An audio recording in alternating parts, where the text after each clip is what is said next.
Hello guys.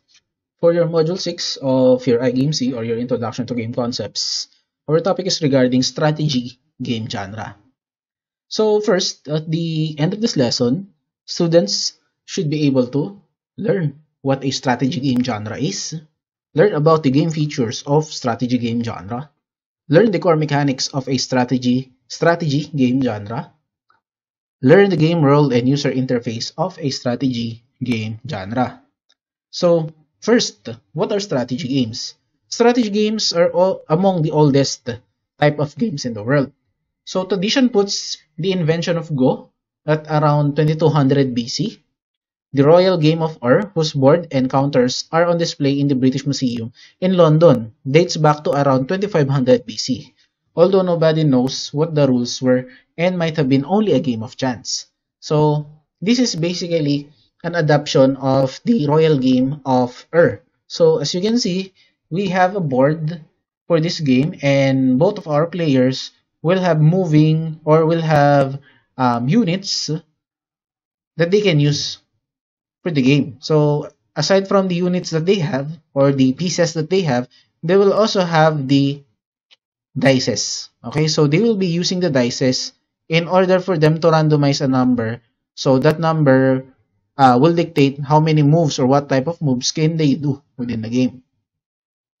So strategy games challenge the player to achieve victory through planning, specifically through planning a series of actions taken against one or more opponents.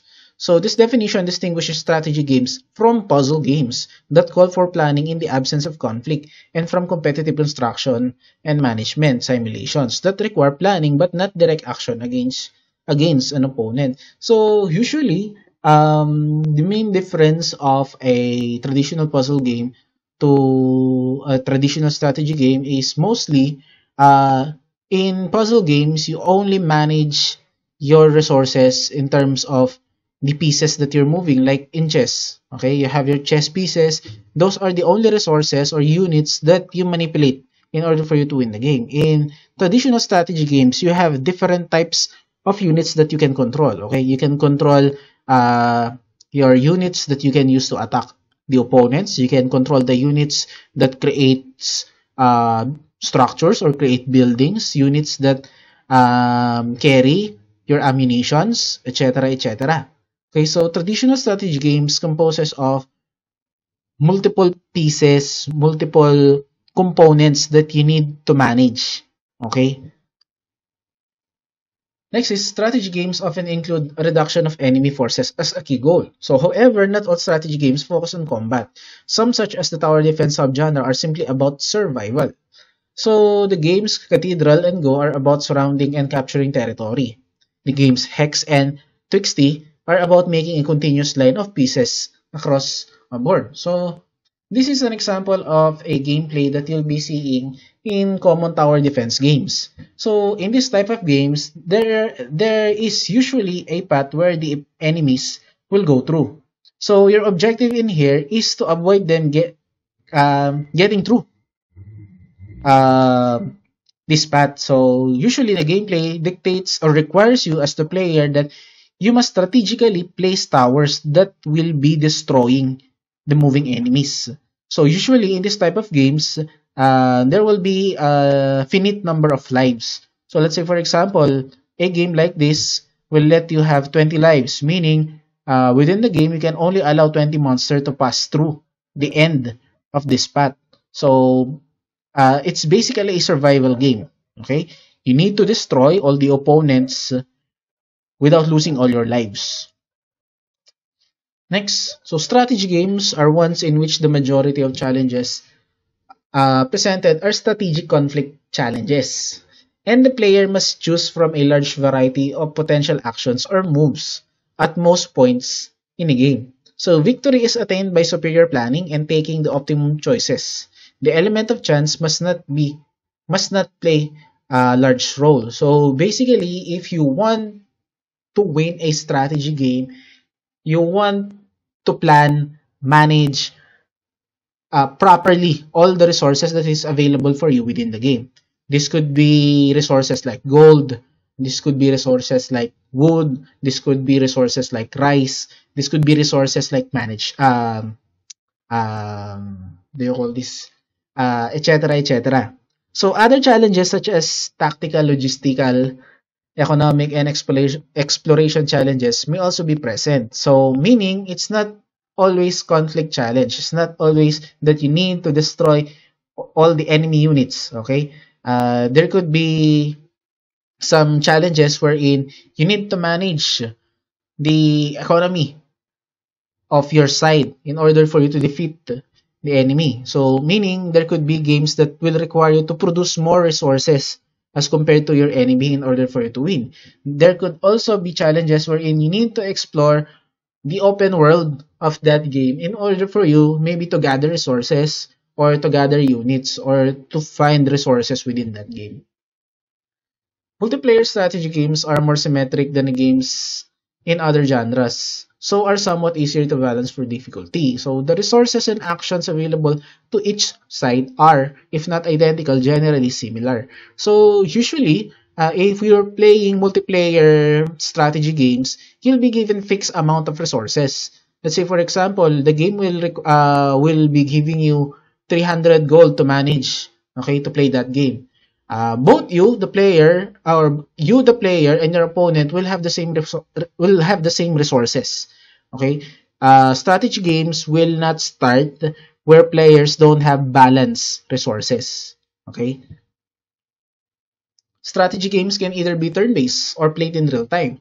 So pure strategy games, those can contain only conflict challenges with no economic or physical challenges, tend to be turn-based rather than operating in real time. So what are these type of pure strategy games? Okay, so we could give an example of a game like chess, okay, wherein you don't have to manage the economy, you don't have resources like gold, rice, to manage within the game. So the only challenge or the only resources that you manage within the game will be your pieces, okay, your chess pieces that you can use in order for you to defeat your enemy. So this type of games tend to be turn-based. So what do we mean by turn-based? Meaning, um, you, the player, and your enemy can attack each other simultaneously. Meaning, um, one player can take an attack turn before the opponent can do his or her move. So, like in chess, if player 1 starts the game, okay, player 2 must wait for the move of player 1 before he or she can proceed to his move. Okay. In a turn-based game, players may mull over their moves considering the benefits of one choice over another. So, in this type of games, particularly in turn-based games, okay, the player will have the privilege of time to think about all the moves that he can do. Okay? He can also think of all the consequences of what will happen if he or she will be doing this move. Okay? So that's it for turn-based game. So this is an example of a turn-based game. Okay? So this game is called XCOM 2. Wherein in this game you have 4 units that you can control, but you can only move them 1 unit at a time. Okay, so meaning if you want to move your player number 1, then he or she goes first. Okay, then you need to select the second player, or you can select the second unit in order for him to move. So you can't move them simultaneously. They'll be moving um, independently, one by one. Okay, so in board games, um, this could result in frustrating analysis paralysis, so in which one player spends a large amount of time considering each move while the others have to wait. So, like we said in the game chess, okay, usually the players can take their time thinking what will be the best move and what are the consequences of these moves in before player number 2 can perform his or her move. So in single player computer games, this doesn't matter. The computer doesn't mind waiting. Okay, so basically, or if the game doesn't have a time limit in your move, then the computer will wait for your turn or for your move to finish before the computer can do his or before the computer can make its move. Multiplayer turn-based computer games are often designed so that all players choose their next move simultaneously, and the machine computers and displays are outcome of their actions. So next is real-time strategy, or we'll be calling it RTS. RTS games added time pressure as compared to your turn-based games. So this is because everything happens at once and players do not have the individual turns to ponder their moves. So basically, in real-time strategy games or RTS games, all the players can do their moves, can do all their attacks simultaneously. Okay, so RTS require the player to keep a sharp lookout and to think quickly because all the moves of your enemies will happen in real time. Your enemy or the player number two will not wait for his or her turn to do the attack. So all the attacks, all the moves in RTS games happen simultaneously. Next, we have challenges. So, strategy games may include economic and exploration challenges, but strategic conflict generally dominates the strategy game. So, what do we mean by strategic conflict? So, basically, in strategic conflict, there will be two or more sides that will compete against each other. Okay, so there will only be one winner in this type of game. So, usually, what you need to do in this type of games is it's either you destroy the enemy forces, okay, or um, you reduce the number of units that they can use. So that is usually the gameplay for strategic conflict. So exploration and growth do features in StarCraft, but only to enable the player to fight more effective. Players must explore the area to be conquered and set up resources processing factories for converting resources into troops and vehicles. Okay, so let's say for example, in this type of games, in order for you to gather more resources like golds or other more resources, you need to explore the area, defeat monsters, or to find mines wherein you can gather the resources that you'll be needing. Okay, so let's say for example, in here, you have a sample gameplay for your StarCraft 2 map exploration. As you can see in the minimap, it only displays a small amount of area that is visible for you. So in order for you to gather resources and units, you must explore this whole map. So you may encounter different types of monsters that will be giving you resources like gold, or could be providing you other resources that you can use to create units or to create structures within the game. So let's start with the types of challenges that you can see in this type of strategy game. So the first one is the strategic conflict. So conflict is most often characterized as combat between groups of individual combatants. By long tradition, these combatants are known as units. Okay? So a unit can be anything from an ancient Egyptian warrior to a Napoleonic cavalryman to an imaginary spacecraft. So basically, when we say units, these are controllable components of the game. Okay, these are the type of components of the game that you can control in order for you to destroy enemy units, to give you resources, etc., etc. So not all units fight. Some can be used for transport, scouting, or other purposes. There could also be type of units that only gather resources. Like for example, in Clash of Clans, there will be different types of units that are used to gather gems, gather elixir. So those type of units or structure doesn't fight. All they do is to gather resources for you to be used in the game. Units also need not to be movable. A fixed gun placement is still a unit. In modern war games, specialized unit, often portrayed as buildings, are used to produce new fighting units. Okay, so this type of structures basically train your units, okay, and produce them. Okay, so generally these buildings don't move and don't fight, but they can be destroyed if attacked and perhaps can be repaired by repair units. The main characteristic that distinguishes units and factories from anything else on the battlefield is that they are under a player's control. That will be you, the player, and provide some benefit for him. So if they die or are destroyed, that benefits is lost to the player. So let's say, for example, you'll be losing your miners, okay? The units that mine gold for you, or the units that gather rice for you, or the units that gather elixir for you, if those units are destroyed, then you as the player won't have the resources to basically play the game or build structures, create units for your advantage. So each unit behaves according to a particular performance characteristics, such as how long it can survive when under attack. So usually this type of units will have certain amount of HP or hit points or health that is available to them. How rapidly it can fire, this usually refers to ROF or the return of fire. So usually cannons will have low return of fire. Okay, like machine guns will have high ROF. Tower defense games. So tower defense games constitute a subgenre of single-player strategy games with a specific and limited set of challenges. By the way, tower games are not solely single-player strategy games. There are some strategy games or tower defense games that you can play. So if some of you are familiar with the maps in Warcraft 3, one of the maps for tower defense will be the Mu TD and the Element TD. Those type of games are basically multiplayer tower defense games wherein it involves multiple players that could defend multiple paths where the enemy can go. So instead of maneuvering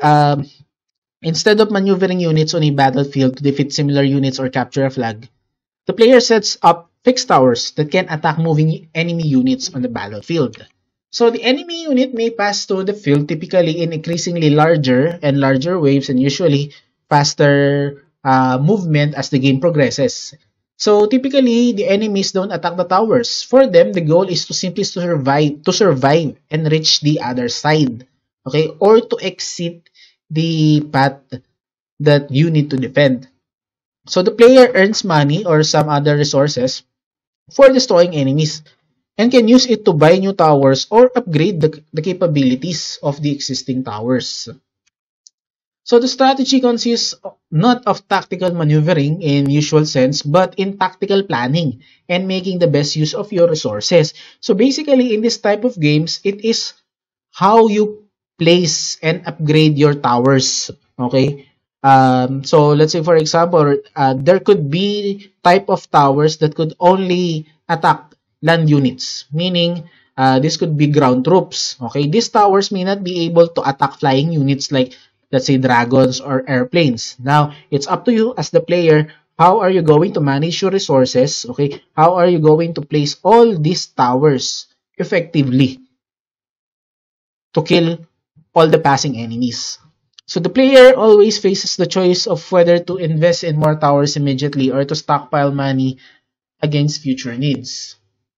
So you stockpile money, so maybe because you need to add more towers that are more focused on air units, or you want to upgrade a tower that will have a larger damage as compared to all your towers.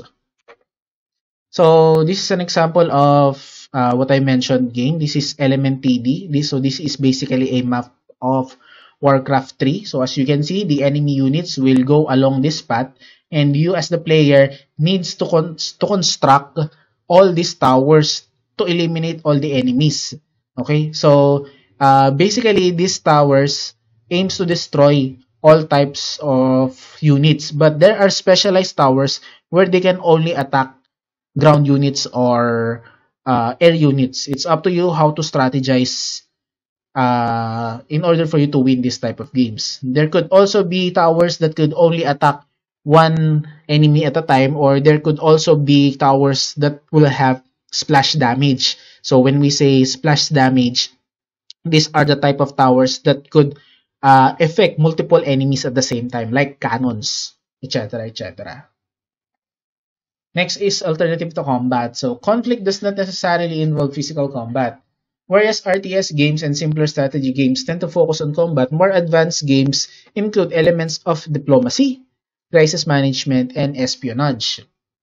So, for example, in the Civilization series, we have multiple Civilization games under the Civilization series. We have, I believe, we have Civilization 1 up until to the recent Civilization 6.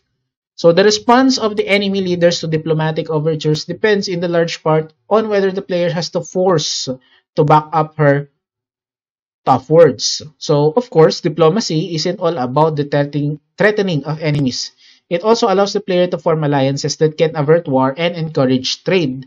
Trade is basically can help you as the player to gather more resources, okay, to build structures, to build your military units, etc., etc. So diplomacy and espionage suit a slower paced strategy game, one designed to be played over a long time of period.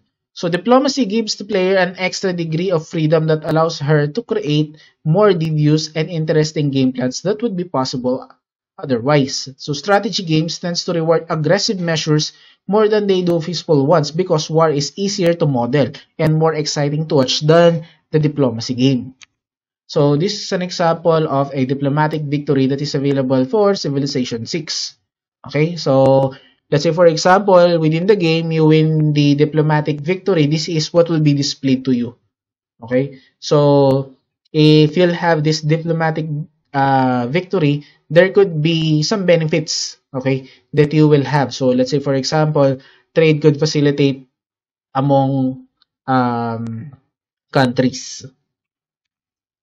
Next is exploration challenges.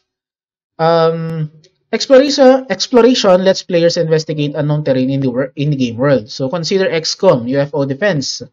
This is basically a turn-based game, okay? So which depicts the secretive invasion of Earth by aliens. So of course, players are familiar with the map of the Earth, but the location of hidden alien bases and UFO landing sites is a mystery until the player sends out a squad of soldiers to investigate.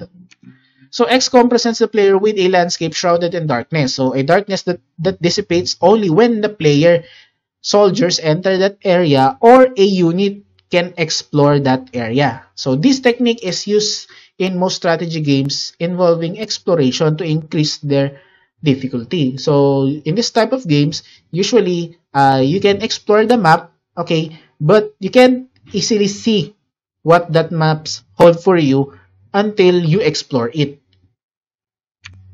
So this is the gameplay for XCOM 2. So there are parts of the game that the player is not able to see. Okay, this is what we call your fog of war. So basically, the game hides all the contents of this part of the map. So this map could have enemy structures, could hold enemy units, but you won't be able to see it unless you patrol, okay, or explore that fog of war.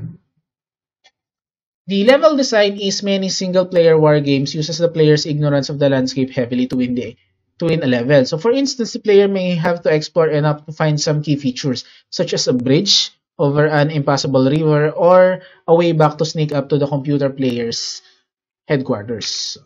So games often present territory that has been explored but currently is not patrolled by the player's forces as dim.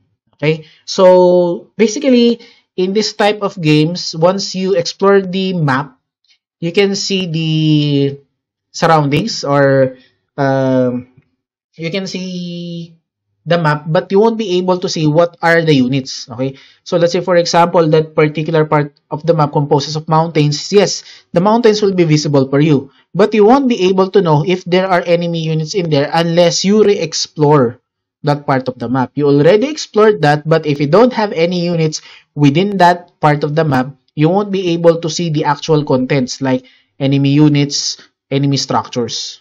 So these two techniques, unexplored regions shown in black and explored but unpatrolled regions shown in dimly, are collectively known in games as fog of war. Okay, so this is a sample screenshot from the game Civilization 3. So as you can see in this part of the map, you'll be able to see that there is land, okay, and there is water, but you won't see any structures in here.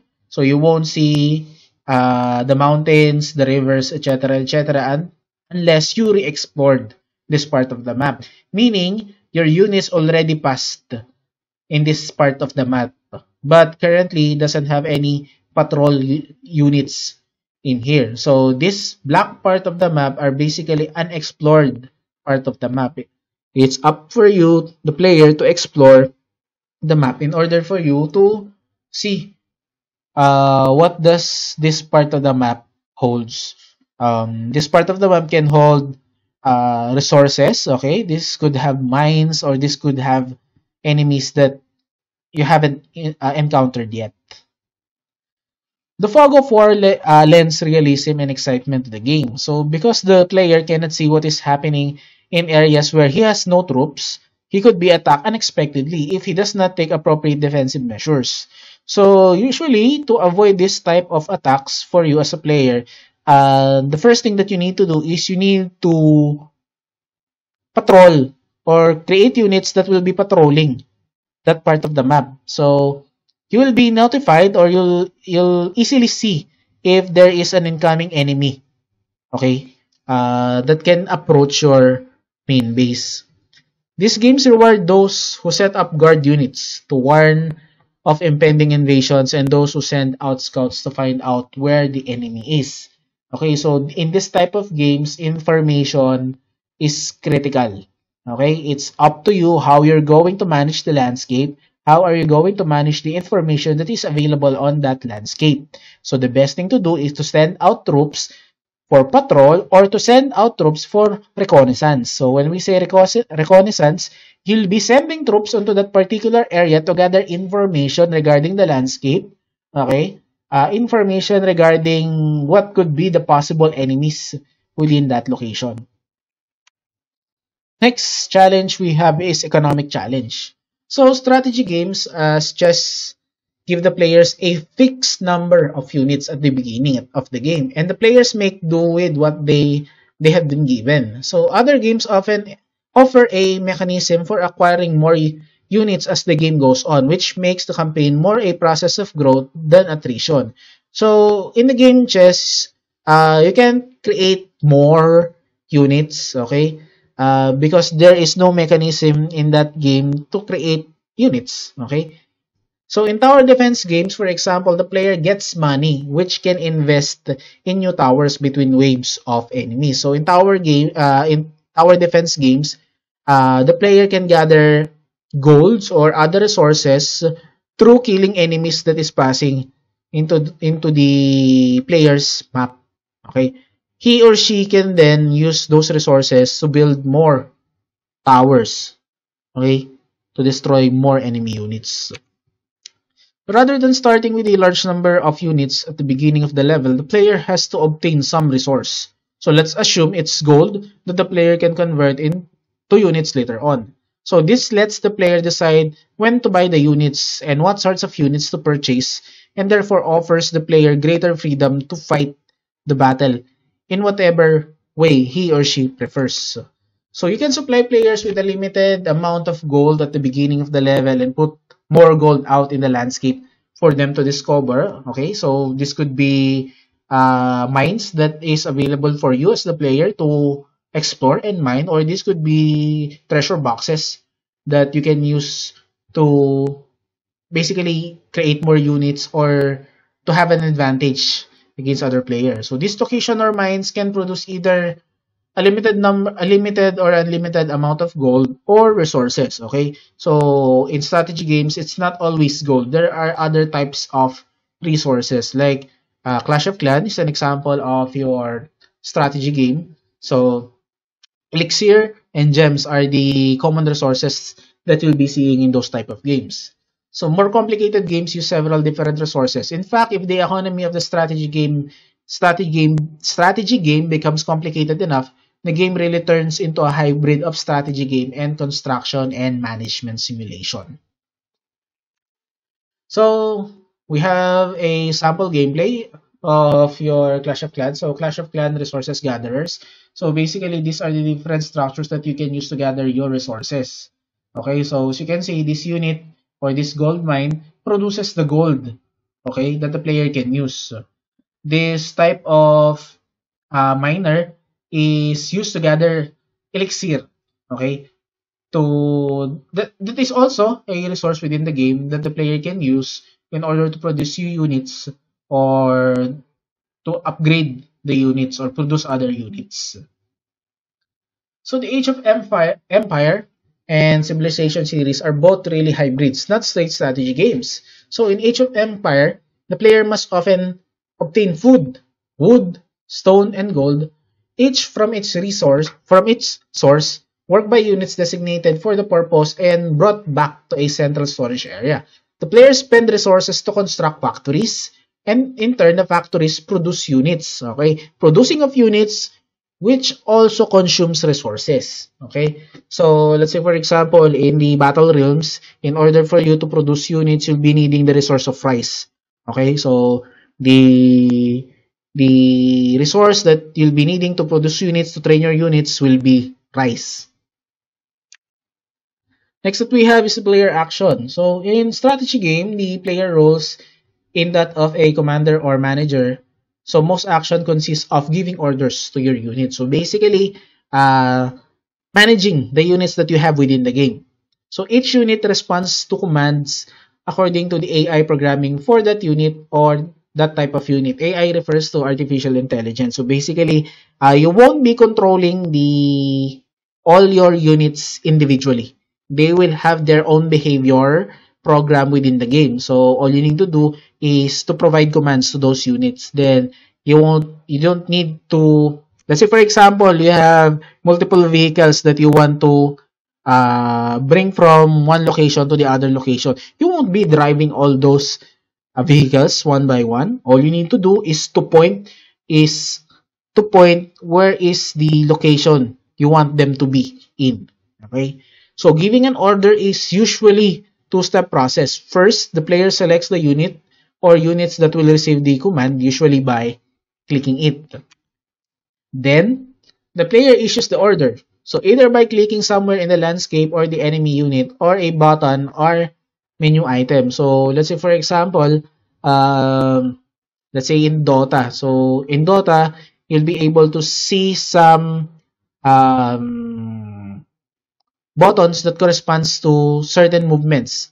There will be buttons, let's say for you to stop, or there is a button you can use to patrol your units. Okay, so here's a short list of actions and orders commonly occurring in strategy games. So different games will use different names for them, but basically they'll have the same function. So the first one that we have is move. Move to a given location in the terrain, optionally via a series of waypoints marked along the way. So the units uses pathfinding AI to find its way there. So taking the quickest route while avoiding obstructions. Next is attack. An enemy unit which includes advancing until the enemy unit is in range, then opening fire and pursuing if the enemy retreats. Next that we have is stop. Stop moving. These orders countermands both attack and movement orders. Because of the AI for attacking usually, pursue an enemy unit to the end of the earth, including right into ambush. So the player frequently needs to issue the stop order. Next that we have is hold. So hold a particular position, meaning attack any enemy that comes into range but do not pursue it if it retreats. Okay, so the enemy unit's AI may include to an automatic tendency to attack certain enemies preferentially, or the player may have to manage this directly. So this AI or the game may often have the option for you to attack certain units only. Okay, so there could be some type of games that your unit will be aggro or aggressive to all types of enemies, but there could also be type of games wherein the game will let you to select what type of monsters or enemy to attack if they came close to the patrol area of that unit. Next that we have is produce new units by consuming resources. This can be a command that the player gives by choosing a menu item or clicking a button on an overlay. So, but more often, the player gives the command to a specific factory whose function is to create mobile units. Okay. Let's say, for example, that factory or that unit will produce you barbarians, will produce you tanks, etc., etc. Next we have is establish information.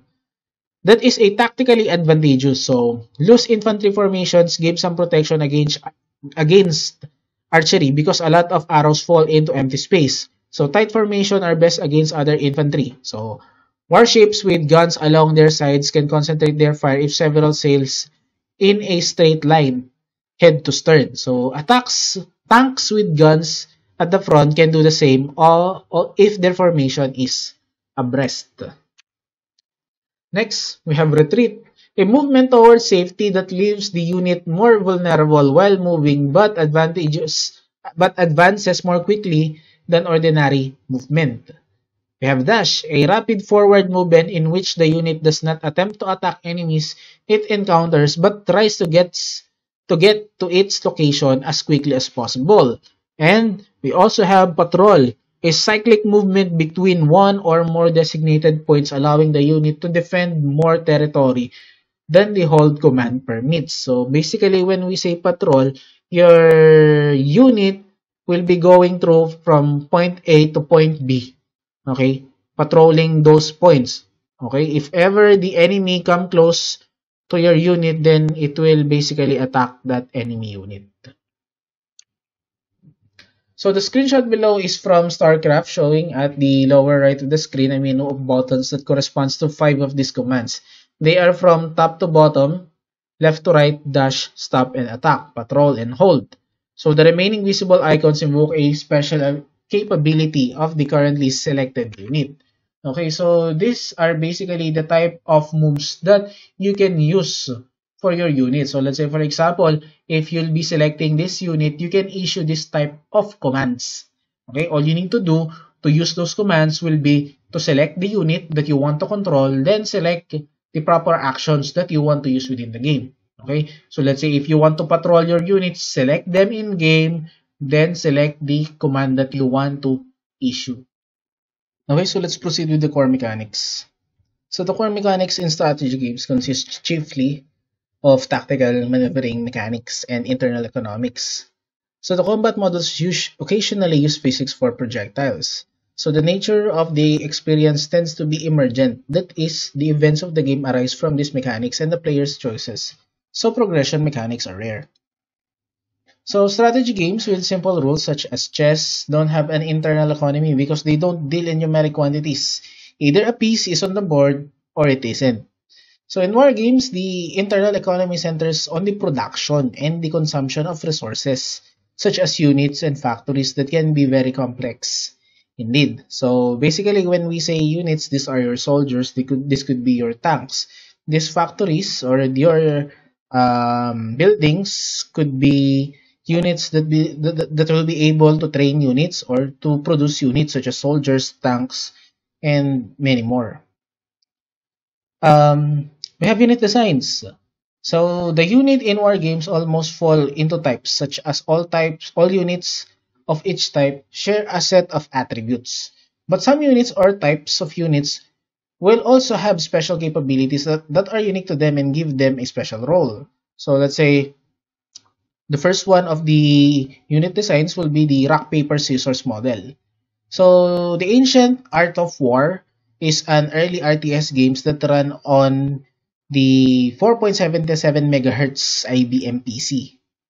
So the machine did not have enough CPU power to cope with the complex model of real-time combats. So the game used only 3 types of fighting units and a simple rock paper scissor rule to resolve the conflict among them.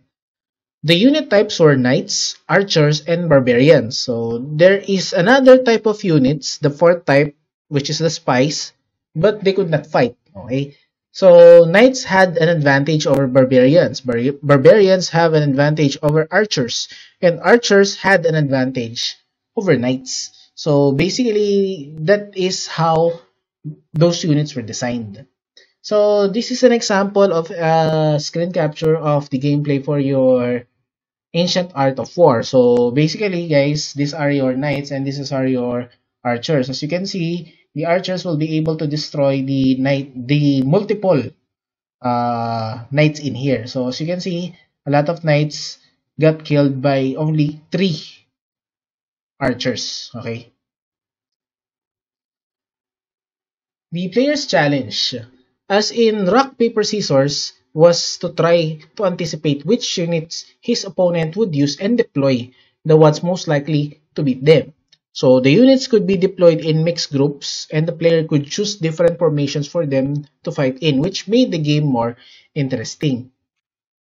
Next is combat attributes. So modern war games assign combat attributes to each type of unit. So each unit of a given type begins with the values that its type requires, but these values change as the unit sustain damage, consume ammunition, or so on. So this type of values could also change upon upgrade.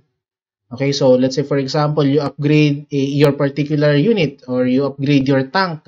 So certain attributes could increase like HP, the armor, the damage. Okay. So first of our attribute is health. Health is measured in health points or HP. So these are reduced as unit takes damage. So when a unit's number of health points reaches 0, the unit is considered destroyed and therefore disappears from the game. An atomic unit does not have any pieces or parts that take damage individually, so it has only one health attribute, and all damage is done to it as a whole. Aside from the atomic unit, we also have what we call compound unit. So compound units may have separate health attributes for each of the different pieces that make them. So a cavalry unit, for example, might have one health attribute for the rider and another for the horse. There could be also some type of units that will have HP for armors, okay? So meaning you have a hit point for the unit itself and it will also have a hit point for the armor. So basically, in order for you to destroy the unit, you must first destroy the HP or the armor. So you need to reduce the HP of the armor to 0 before you can hit the damage of the actual unit. So those could be an example of your compound units. The maximum amount of health that a given type of unit have its maximum health. So more robust units have a higher maximum health. Some units may also have armor, also measured in health points, which can absorb a certain amount of damage and protect the unit's health. So armor 2 will have a maximum armor value that varies with the unit. You can either let the armor absorb all the damage until the armor is destroyed. Units.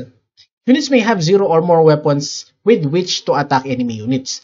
Typically, transport units have no weapons. Typically, tanks have 3 or 4, though many games limit the number of weapons per unit to 1 to make the game simpler. So, each unit has attributes that describe its characteristics. So, when a weapon hits an enemy unit, it reduces that unit's health or armor by a certain number of health points. A weapon inflicts damage in individual instances called shots. The amount of damage it does per shot is its shot power expressed in HP per shot, or it could be basically described as damage. There must be a minimum period of time between shots. The number of shots per minute is the weapon's rate of fire.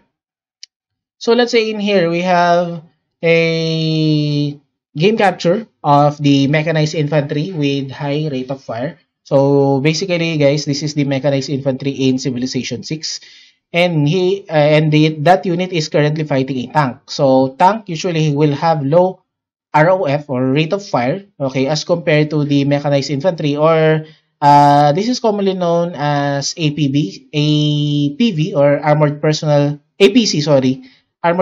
carrier. So as you can see, it is attached with machine gun that has a high ROF.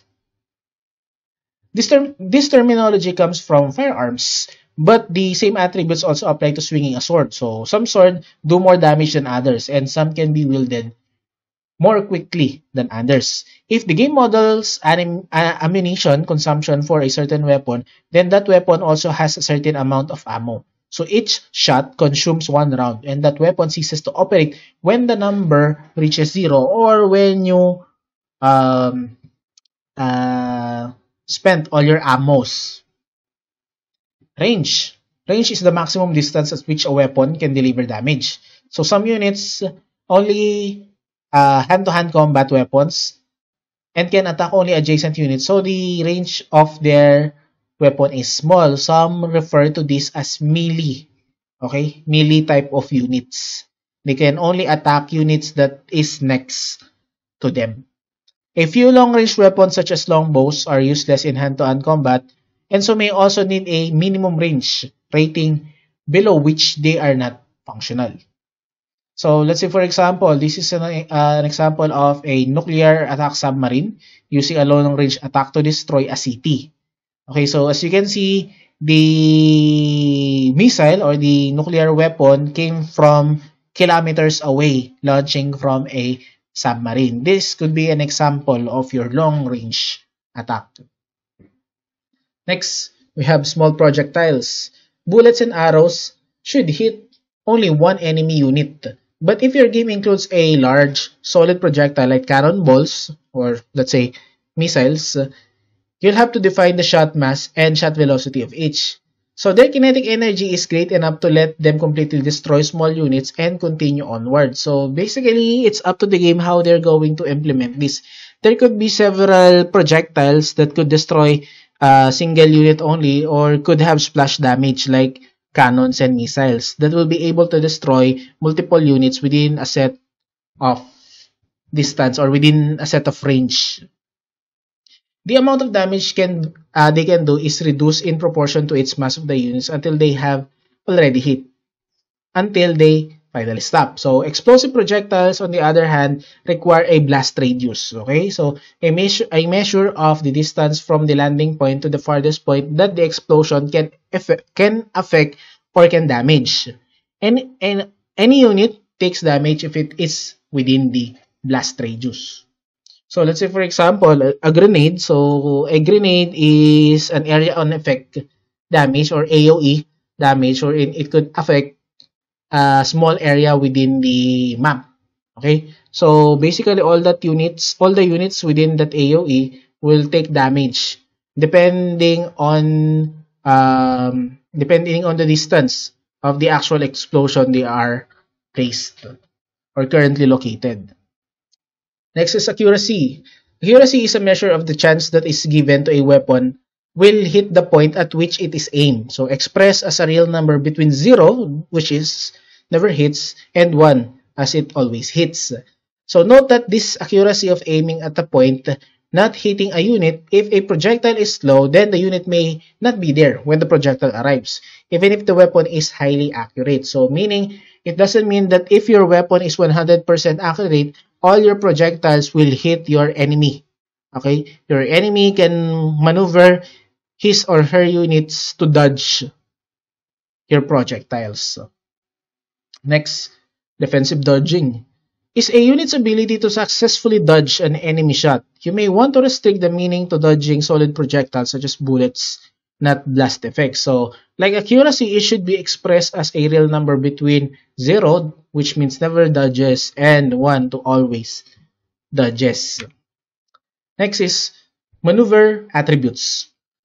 The purpose of tactical maneuvering in a war game is to project force, control territory, or obtain a combat advantage. So the first maneuver attributes that we have is the maximum speed. Units that have a speed at which they are currently moving and a maximum speed that represents the fastest they can move over unrestricted terrain such as road.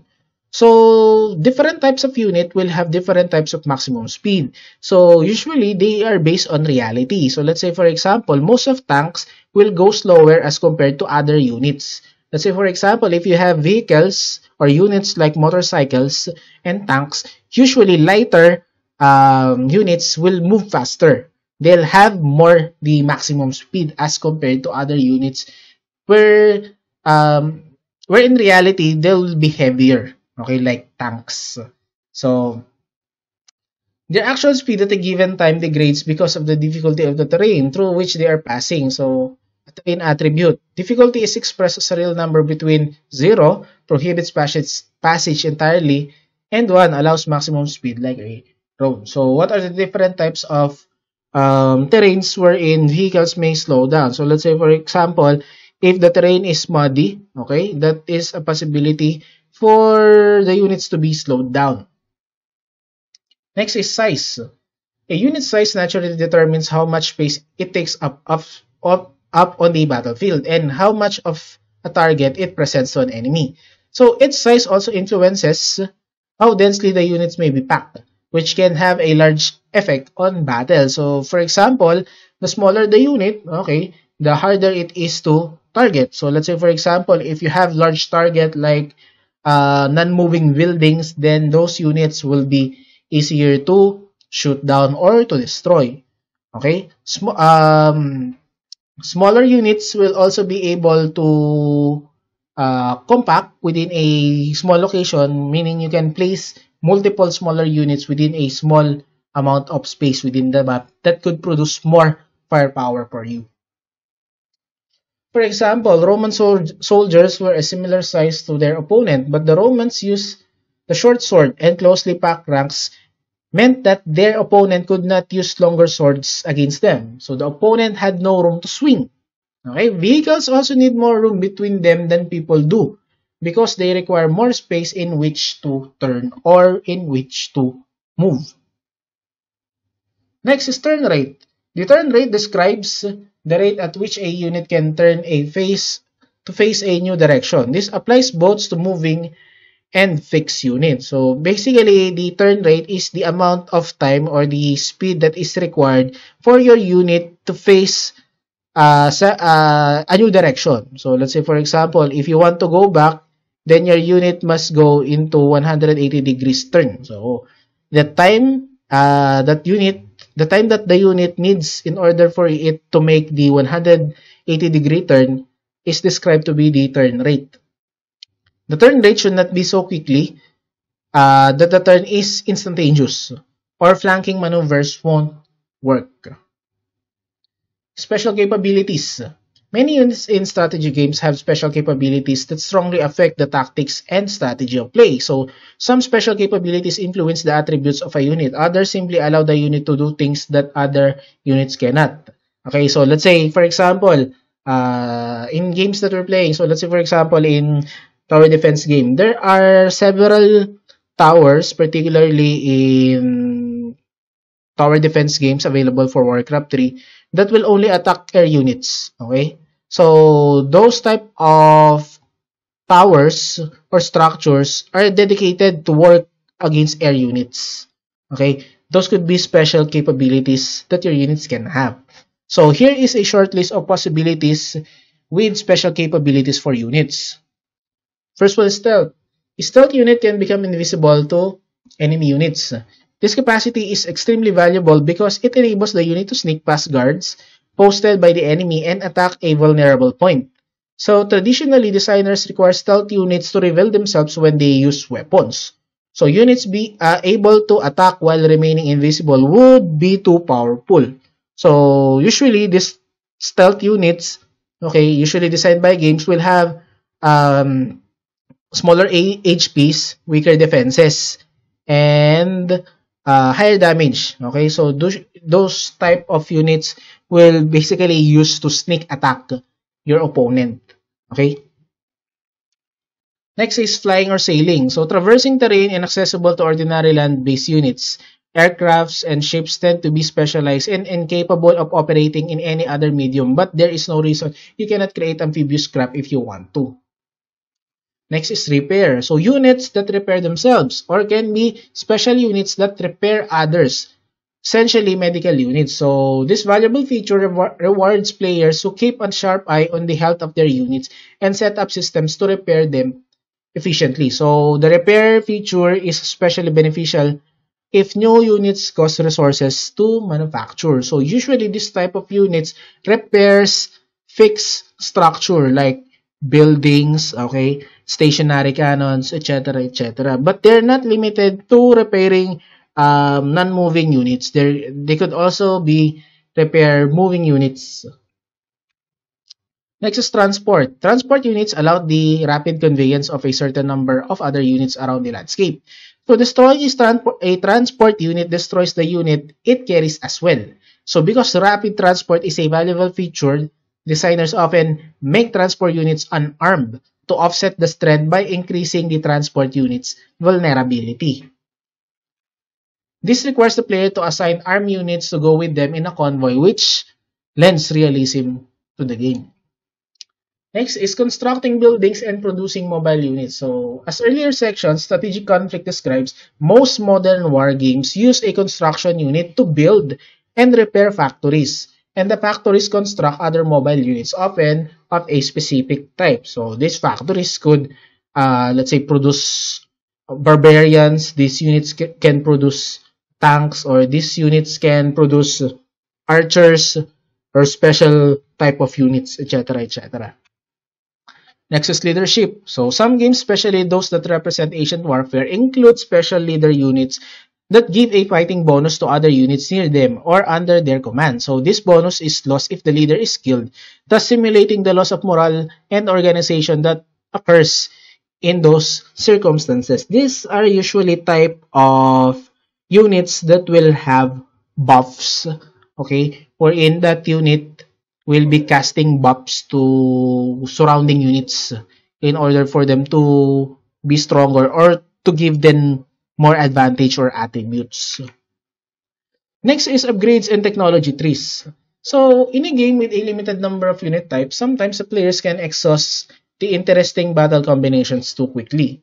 So, for example, the knights, archers, and barbarians of the ancient art of war aren't enough to hold players' attention for over many campaigns. So, most strategy games introduce new units or to upgrade the existing ones as the game progresses. These upgrades can improve the values of units attributes and give the units entirely new capabilities. So basically upgrading your units may allow your unit to have special skills unlocked, okay? Or it may add additional attributes like it will have larger HP, stronger armor, or higher attack damage. So an upgrade might occur as a reward for some achievement. In checkers, for example, moving a piece to the opposing side of the board turns that piece from an ordinary unit that can only move forward into a king that can move both forward and backward. So basically, this checker in here in Philippines is what we call damat or damat board, wherein if your piece comes to the most opposite side, then it will be turned into a special piece. So that could be an example of an upgrade. So tower defense games permit upgrades very early in the game because the enemy waves gets larger as the levels progress. Then we also have researching upgrades. So in more representational games, the unit upgrades process is often characterized as a form of research that the player must initiate. So it takes a certain amount of time and perhaps the expenditure of some resources. So let's say for example, within that game, you want to have an armor that will have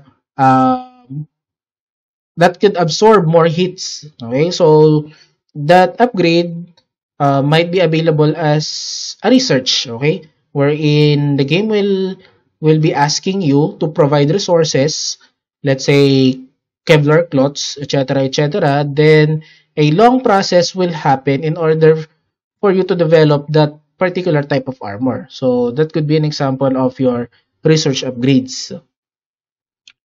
So we also have single units, unit type, and global upgrades. So game can implement different types of upgrades. Those that apply to a single unit, such as a conversion of a piece to a king, as in checkers, or those that modify the capabilities of all the units given type. So such as siege tank upgrade in StarCraft, which gives all the tanks the ability to operate in siege tank mode once the upgrade has been researched. Okay, so this will be an example of upgrades for the miners and the drills that are being used for Clash of Clans. So what's the purpose of upgrading these miners or these drills? So usually in this type of games, once you upgrade these miners and drills, they produce more of the resources that they mine. Okay, so let's say for example, a level 1 mine will produce you 5 gold. per second. And if you upgrade them, that 5 gold can turn to 8 gold per second, etc. etc. Okay? So basically, upgrading a unit within the game will provide you more. Okay? So it could be more resources to produce for you or a stronger unit for you to use at war. And the third one is type of upgrade is that modify the core mechanics globally, such as Hoover Dam invention in civilization, which improves its entire society's productivity and reduces pollution. So in strategy games, it is more commonly to apply a unit type upgrade to all the players' unit of that type simultaneously. So meaning when you upgrade your this particular tank, okay, all the tanks that have a similar type will all be upgraded. It won't be just a single unit, but it will be that type of a unit.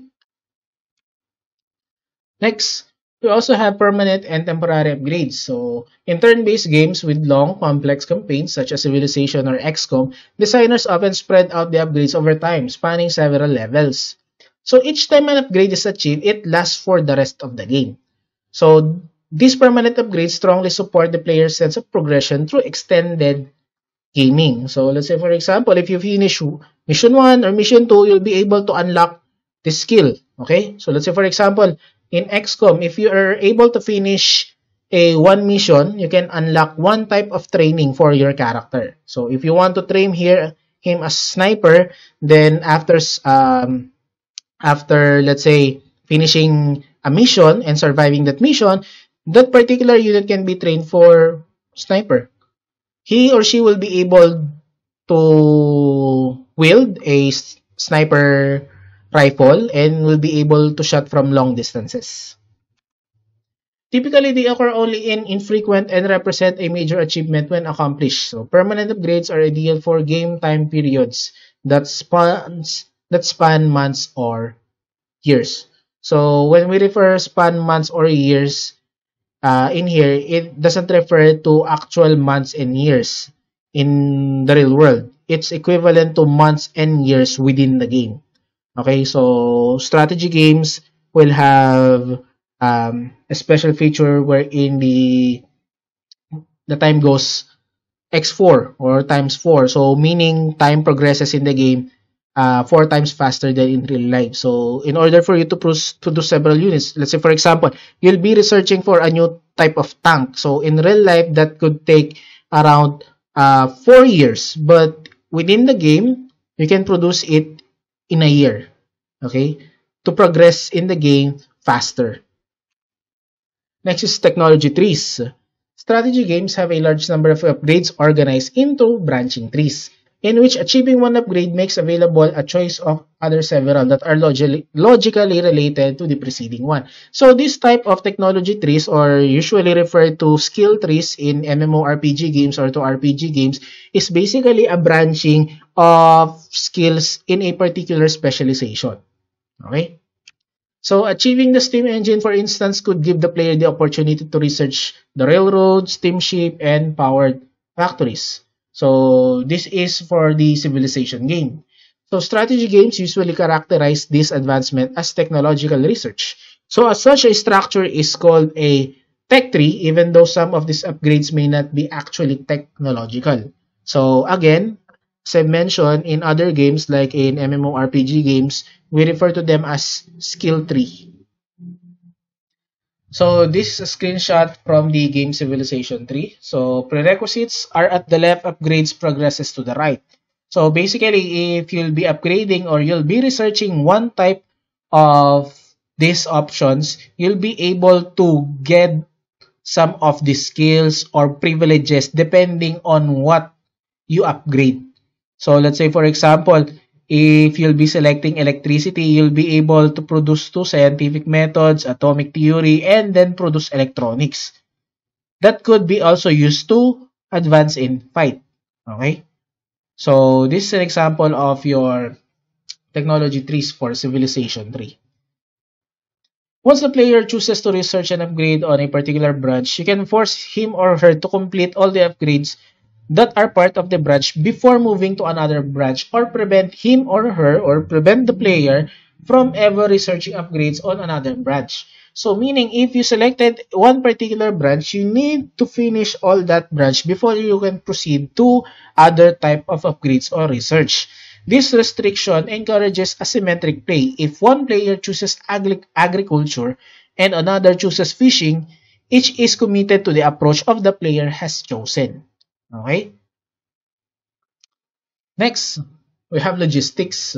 So logistics is the management of supply, the production, distribution, maintenance, and replacement of personnel and materials. So war games, on the other hand, tend to have simplified logistics. This is because real armies have huge general staffs to look after such thing.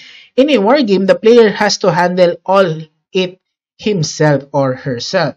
Okay, you as the player will need to manage the ammos, you need to manage the resources that you'll be needing for your troops, to manage the logistic of medical supplies, okay, to manage your units, how you're going to attack, plan, etc., etc. In war games, you'll be doing that all alone. As compared in real life, armies will have multiple persons manages all of those things individually.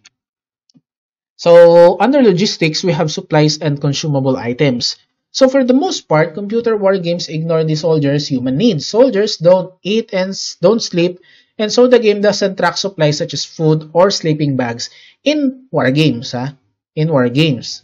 So keeping track of these supplies is simply too much of a nuisance for a player. So one major exception to this rule is ammunition. Okay, some games track it and some don't. So basically, in war games and shooting games, players will need to track the number of ammunitions they can use in the game.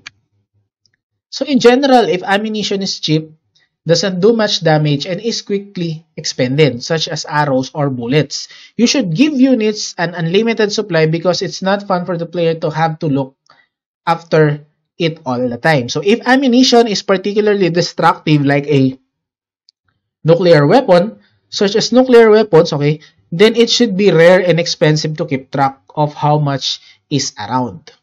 So you can give the player an unlimited source of nuclear weapons or nuclear missiles in a war game. So basically, the player will just nuke every city or every enemy that is there in the game. Next is supply line. A supply line is the route over which fresh troops and war materials must be transported from their source to where they are needed, usually in the battlefield. So cutting the enemy supply is a classic strategy of war. So it leaves the enemy troops without support and often they have to surrender when they run out of things they need, particularly ammunitions. Seizing bridges is a high priority